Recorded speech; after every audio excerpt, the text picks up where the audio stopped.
नमस्कार मंडळी, आपल्या सर्वांचं माझ्या मारुती काळदाते या यूट्यूब चॅनलमध्ये स्वागत करतो। आज पाठीमागं माझ्या जे दिसतं ही झाडं आपल्याला दिसत आहेत, ह्या वनस्पती आपल्याला दिसत आहेत। ही वनस्पती आहे एरंड। तर या एरंड विषयीची माहिती उपयोग आपण जाणून घेणार आहोत। व्हिडिओ शेवटपर्यंत पहा, ही उपयुक्त अशी माहिती आपल्या काही कामी येऊ शकते। एरंड अर्थात कस्टर ही एक औषधी वनस्पती आहे। कमी खर्च आणि कमीत कमी पाणी लागणारं हे पीक म्हणून शेतकरी याची लागवड करत असतात, शेती करत असतात। यातच एक मोगलाई एरंड सुद्धा आढळतो। तर या एरंडाच्या पानाचे फायदे आपण पाहू। गुडघेदुखीसाठी पान वापरली जातात।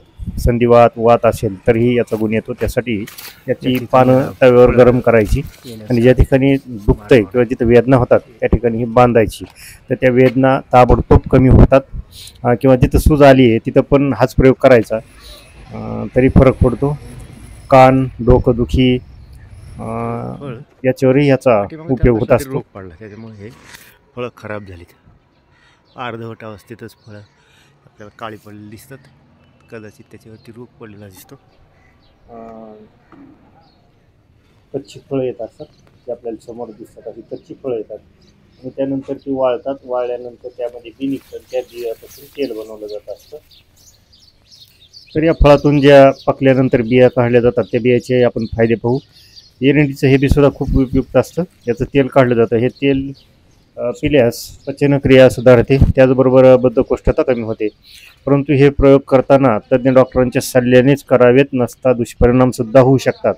या बिया तशा विषारीच असतात, परंतु त्या सल्ल्याने घेतल्या तर त्याचे फायदे खूप मिळतात। तर हे काळजीपूर्वक करावं। त्वचेवरही तेल वापरलं जातं। या तेलाचा वापर एरंडेल तेल, साबण, वंगण, मेणबत्त्या बनवण्यासाठी सुद्धा वापरतात। केसामध्ये जर हे तेल लावलं तर केस गळती रोखली जाते आणि त्यामध्ये जे उवा वगैरे होत असतात त्याचंही प्रमाण कमी होतं। हे असं त्याचं वाळलेलं फळ घेतल्यानंतर ते दाबून त्याच्यानंतर किंवा ते फोडल्यानंतर त्याच्यामध्ये अशा बिया निघत असतात आणि या बियांपासूनच ते तेल काढलं जात असतं। ही आहे ती बी, त्याच्या बिया आणि त्यापासून तेल बनवलं जातं। या बियांमध्ये 50% भाग हा तेलाचा असतो आणि बाकीच्या भागापासून पेंड तयार होत असते आणि ही पेंड एक चांगलं खत म्हणून सुद्धा वापरलं जातं।